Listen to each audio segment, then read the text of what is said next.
এই একতা, এই সম্পর্ক আমাদের ধরে রাখতে হবে। অন্যথায় যদি আওয়ামী লীগ ফিরে আসে, আমাদের ভিতরে এই বিভাজনের কারণে ১/১১ সৃষ্টি হওয়ার মাধ্যমে আওয়ামী লীগ ফিরে আসে, সেক্ষেত্রে কিন্তু এই গণঅভ্যুত্থান ব্যর্থ হবে। এই জন্য যারা প্রার্থী রয়েছেন, বিএনপি, জামাত, গণ অধিকার পরিষদ, ইসলামী আন্দোলন বাংলাদেশ, এনসিপি বা অন্যান্য দলের সকল প্রার্থীর প্রতি আমার আহ্বান এবং অনুরোধ, আপনারা সহনশীল থাকেন।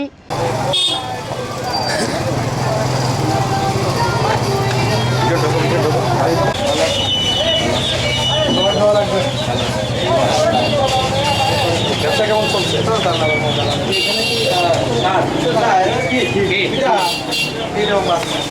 অসুস্থ ছিল, সবাই দোয়া রাখবেন। ভাই দোয়া রাখবেন। কেমন আছেন? ভালো আছেন ভাইয়া? কেমন আছেন? আমি আসি 3টার দিকে, সবাই দোয়া রাখবেন। ঠিক আছে ভাই।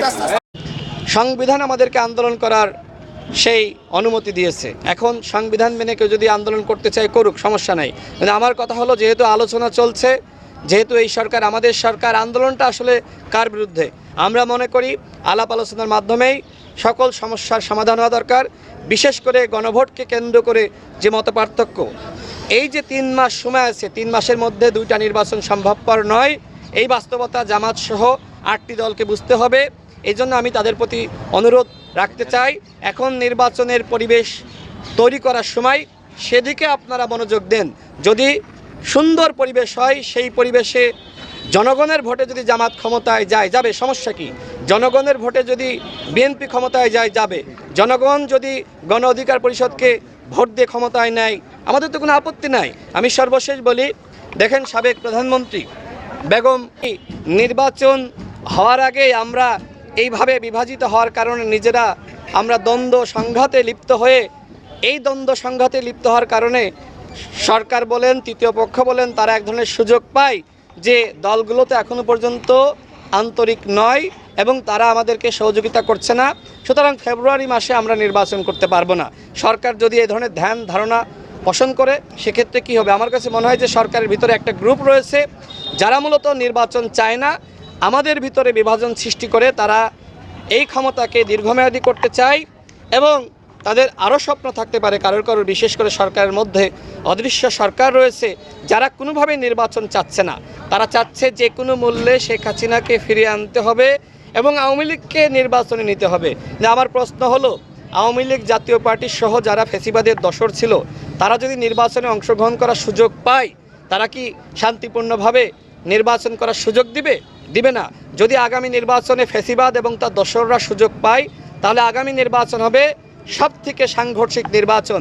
আওয়ামী লীগ বলেন বা তাদের স্বতন্ত্র প্রার্থী বলেন বা জাতীয় পার্টি বলেন, এরা যদি নির্বাচনে আসে, এদের একমাত্র উদ্দেশ্য থাকবে নির্বাচনকে বানচাল করা।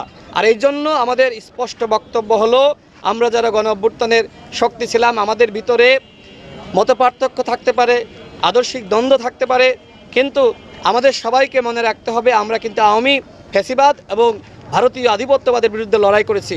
এই একতা, এই সম্পর্ক আমাদের ধরে রাখতে হবে। অন্যথায় যদি আওয়ামী লীগ ফিরে আসে, আমাদের ভিতরে এই বিভাজনের কারণে ১/১১ সৃষ্টি হওয়ার মাধ্যমে আওয়ামী লীগ ফিরে আসে, সেক্ষেত্রে কিন্তু এই গণঅভ্যুত্থান ব্যর্থ হবে।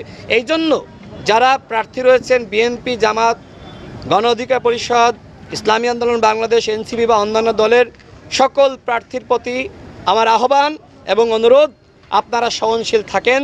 আমার কাজ আমি করব, আপনার কাজ আপনি করেন, আপনার দলের প্রচারণা আপনি করেন, গণসংযোগ করেন।